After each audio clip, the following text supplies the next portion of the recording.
Hello and welcome to Pockenrop. In today's video, I'm going to be taking a look at another one of my #1 singles of the decades videos. This time I'm looking at my worst #1 singles from the 1970s. There is no shortage of candidates for awful singles from this decade, in my opinion. I can't stand, personally, Gloria Gaynor's I Will Survive. Now, I know that's a dance floor filler, but I can't stand it.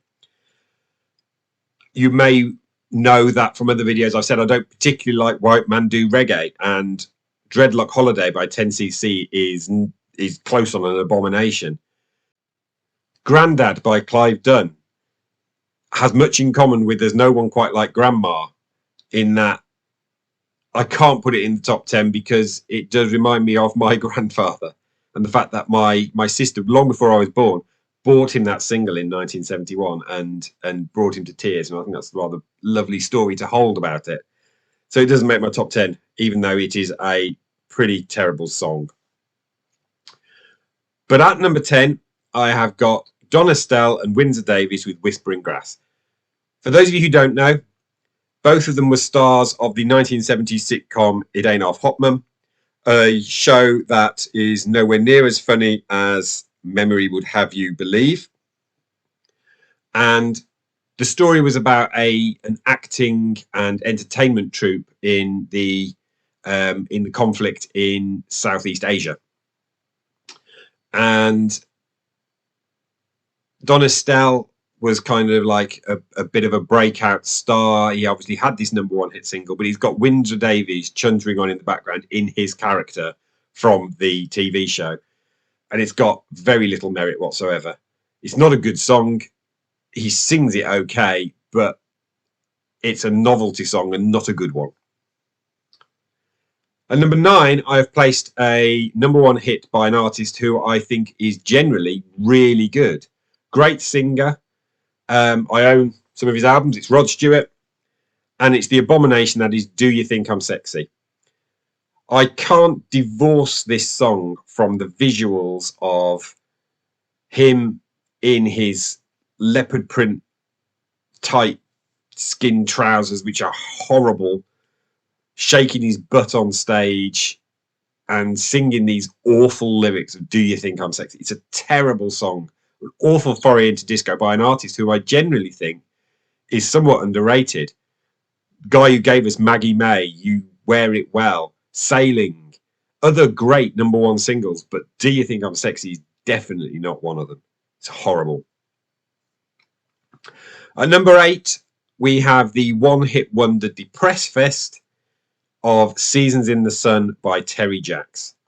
I first heard this song on a cassette compilation my sister had someone made her called Songs for Depression, and it describes it well. This seems to be a song about somebody who's about to die. I don't know whether they're in battle or actually they're facing the gallows.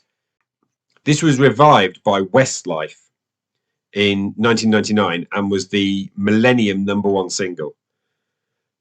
Given how things have panned out in the next 20 years, a depressing song at #1 in 99 and the tip over into the Millennium probably wasn't that bad of a portent, actually. It's an awful song, Seasons in the Sun. At number 7, I have placed a awful song by an awful artist. Now, when I say awful, I mean that this person is a genuine criminal. And in my opinion, this is a criminal song as well. It is Leader of the Gang by Gary Glitter. Now, don't need to explain exactly why Gary Glitter is a reprehensible human being. If you want to look that up, his Wikipedia entry is massive. But this song, Leader of the Gang, it's worst of glam rock, in my opinion. It's just a chant and a stomp. And I detest Leader of the Gang. Now, if you've seen one of my worst #1 videos before, you know that sometimes I take against a song or an artist because of what it stopped reaching the #1 spot. And this song fits into this category at number 6. It's Mungo Jerry, but it's not In the Summertime. I don't particularly enjoy that song, but it was a worthy #1 single. It's their other #1, and for some of you that will come as a surprise that they actually had 2, and it's Baby Jump. This prevented Another Day being Paul McCartney's debut solo #1 single. Now, Another Day is not the best Paul McCartney song, but as I've grown older, I've grown to appreciate the musicality and the vocals in that far more than I did when I was a teenager. And actually, I think it would have been a worthwhile #1. And it was stopped by this noise, which is the only way that I could describe Baby Jump, because having listened to it, it's certainly not worthy of #1 status, by Mungo Jerry. And so I kind of placed that at #6, partly as a result of what it stopped reaching #1. I would have loved McCartney to have kicked off his solo singles career with a #1 hit. It would have deserved it. And #5 is a novelty single. I am no fan of the Osmonds. And I'm certainly no fan of Little Jimmy Osmond and Long-Haired Lover from Liverpool. It's rubbish. And this was a Christmas #1 as well. I don't know what it stopped reaching the summit, but whatever it was must surely have been better than Long-Haired Lover from Liverpool. And #4 is a song that often reaches the summit of worst #1s of all time, and it is Tony Orlando and Dawn's Tie a Yellow Ribbon. So this song seems to be about somebody being released from prison and they want to know whether or not their sweetheart has waited for them. I mean, it's a horrible song. It's twee. The sentiment's nice. The fact that rather than just this one yellow ribbon being tied around the oak tree, there is actually hundreds of yellow ribbons that they've waited and they're desperate to go. But it's a song about a criminal getting out of prison. What a and that's married with this twee melody. It's a horrible song, actually. Tie a Yellow Ribbon, #4. And #3, it's Moldy Old Dough by Lieutenant Pigeon. Now, it's lovely that in some ways a granny banging away on a piano with the chant of Moldy Old Dough in the background reached the summit, but what on earth were the record-buying public thinking at the time? How does something like that, I never get over it, how does something like that capture the public imagination enough that they go out and buy it in their thousands and get it to not only the top for a week, but for multiple weeks? It's beyond me.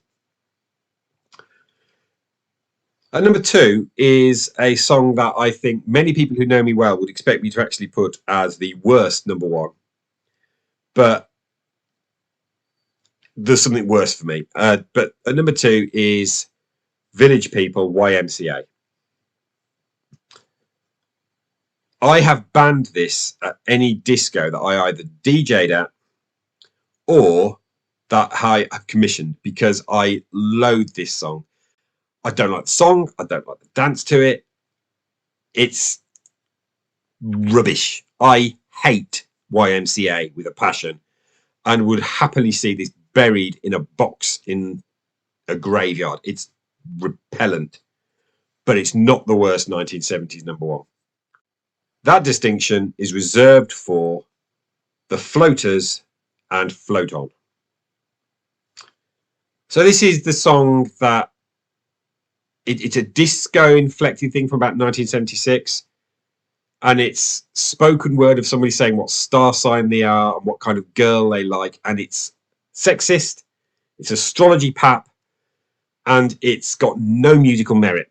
And the fact that this reached #1 is genuinely a travesty. I don't know what it stopped. I haven't researched into that yet, but whatever it stopped has got to be better, because this is, if not just the worst #1 of the 70s, it might well be the worst single of the 70s that we can put our hands on. It's awful. And it must be bad if it makes me prefer YMCA over it, that I would listen to that every time over this terrible piece of rubbish. My #1, worst #1 of the 70s, Float On by the Floaters. Floater is a really good description of this song because it will not flush. That's my worst 10 #1 singles of the 1970s. What do you think of it? Have I done? What have I missed out that actually should be flushed from the bathroom of life? Let me know in comments below.